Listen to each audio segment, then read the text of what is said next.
With over 900,000 COVID deaths in the U.S., more than any other country, some states are relaxing mask and vaccine requirements, citing a drop in cases and related hospitalizations. But nearly 2,500 people per day are still dying from COVID-19 here in the U.S. And a handful of Democratic governors are joining their Republican colleagues in saying that mask requirements are no longer needed. President Biden says the move is, quote, probably premature. CBS News national correspondent Mark Strassman has more. Cards and be proud. Shredded vaccination cards, proof that COVID resentment runs a continuous fever on all sides. They say the last mile of any trip is the most challenging, and that may be the case here. But for COVID chroniclers and all you mask haters, a milestone moment. Given the declining cases, given declining hospitalizations, that is why we feel comfortable to lift this. With new cases plunging, New York is one of 10 blue states where governors announced plans to drop some form of indoor mask mandates last week, getting out ahead of the Biden administration's guidance. 7 of the 10 are dropping mask mandates in schools. I'm very excited. My children have had enough of this. I'm ready for normalcy to begin. But with COVID, reality always clouds normalcy's return. We continue to recommend masking in areas of high and substantial transmission. That's much of the country right now in public indoor settings. For parents of young kids, another setback. The FDA and Pfizer's decision to delay approval of a vaccine for kids 5 and under, at least until April. Millions of Americans have another growing worry: America's startling inflation rate, a spike of 7.5%, the highest in 40 years, showing no signs of mercy until at least summer. I have noticed all of my fun money has gone to food. And for 2022 zeitgeist, COVID, economic agitation, social fracturing, these ongoing protests along the Canadian border have it all. Truckers furious about mandatory vaccinations. A Canadian judge's order: go home. Many did, but police this morning began making arrests and towing vehicles. Until traffic flows again on the Ambassador Bridge, 2 countries will worry about their latest supply chain headache. Back to the masks for a second, Lana. Here in Georgia, Governor Brian Kemp urged state lawmakers to pass legislation leaving the decision about masks in schools up to parents. But it's a sign of where we are this COVID moment that only a handful of school districts here still have those mandates. Mark, thank you.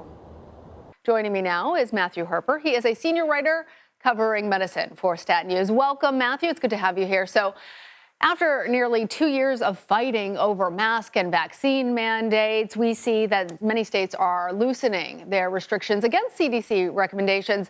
How much is politics driving public health? Oh, well, I mean, politics always drives public health. In this case, it certainly is. Look, masks are certainly protective. There are data to show that masks are protective. And in some ways, they're a relatively inobtrusive thing as opposed to just staying home. But a lot of people don't like them. And politicians do need to be reelected. And so they're going to make risk-benefit decisions about how much to require that people mask. Well, as I had previously mentioned, over 900,000 people have died of COVID here in the United States, and that's more than any other nation in the world. Even when you do it as a measure of per capita, when it comes to industrialized nations, the United States is unfortunately leading the pack in deaths. Do we have a clear sense of what could have been done differently, or things that we did do that were in fact successful? Well, I mean, in some ways, the same single thing is the most important factor, and that's vaccination. We had trouble getting a lot of people to be vaccinated and to get booster shots, and there was a huge amount of vaccine hesitancy. And there are also good data showing that if we hadn't had as much vaccination as we did, things would have been a lot worse. So, I mean, that's the big one. We were slow in a lot of parts of our response. There was a lot of resistance to non-pharmaceutical measures like lockdowns, like people staying home, like masks. None of that helped. And we also had a really poor testing infrastructure, which is something that really could have helped early on. And we were very slow getting rapid tests out to people. So those are all certainly things that the U.S. could have done better. You know, you're mentioning testing right now, and a few weeks ago, the Biden administration was fielding criticisms about the lack of testing. They sent out home tests and added testing sites around the country. But with cases declining, demand has also declined for testing.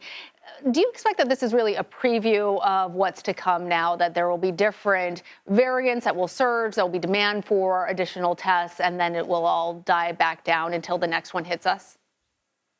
Well, one lesson we have to learn from the last time around is that right now I've got stacks of rapid tests on the bookshelf. They're coming home from school. I have some too, and they're about to expire now. Right. Well, and when we needed them, they weren't there. And that was a big mistake. And if there is another variant that is a problem, we don't know when, we don't know what kind of variant. It could be milder, it could be more severe. This is unpredictable. We need to make sure that we have tests available for people at that time. And we need rapid tests. We need PCRs. It can still take days to get a PCR result. That's not very useful for controlling the spread of the illness. And that's a mistake that's happened kind of throughout the pandemic. You've got to be in front of it, not behind it. Matthew, another thing that you had mentioned was about vaccines. There's a new CBS YouGov poll that reveals only 33% of parents with children under the age of 5 are actually planning to get their children vaccinated. Another 31% say that they are considering it but haven't made a decision so far. You report that the decision to delay the approval of COVID vaccines for kids under 5 has been part of the problem. Tell us about that decision, and what more can you tell us about what other countries have been doing? Well, the decision was really driven by the FDA, and the Biden administration seemed very, very eager to approve vaccines for kids under 5. But there's a problem in that the data that were produced by Pfizer didn't quite hit the bar that had been set for clearing vaccines in that age group. And so they were kind of going to do this thing where they were going to next week review whether the data supported an authorization. And then apparently some new data came in this week, and FDA decided to call that meeting off and wait until the full data come in April, which will probably mean we'll be on a 3-dose series of the Pfizer vaccine. There are also trials for Moderna going on. The problem we've had throughout this pandemic is that there are some people who really want vaccines even before the evidence is really in. They're vaccine eager. Then there are a lot of people who are kind of on the fence. And then there are people who are various degrees of being vaccine hesitant. And the problem that some public health experts see and some vaccine experts see is that if you rush too much to satisfy the people who want the vaccine now, to the vaccine hesitant people, it's going to look like you rushed. And so the question here is whether once the normal process happens, which because it's transparent and because it's out in the open, it can be messy, will some of those people in the middle come over and want to vaccinate their kids because the data will be there and because it will have been shown that the vaccines are effective? 31% who are still considering it. Yeah, that 31%, that kind of mushy middle, and maybe convince some of the people who are hesitant. Matthew, one more question for you. There's still concerns about long COVID, and there have been many examples of COVID long haulers. Tell us more about what sort of data is being collected about the long-term effects for some people who are in this category where they got COVID and it seems to just linger in terms of lasting effects on their body. It's a very hard type of data to collect. We are starting to get longitudinal data. We're starting to get data on how those people are doing, on all the different things that can happen because of COVID, long COVID.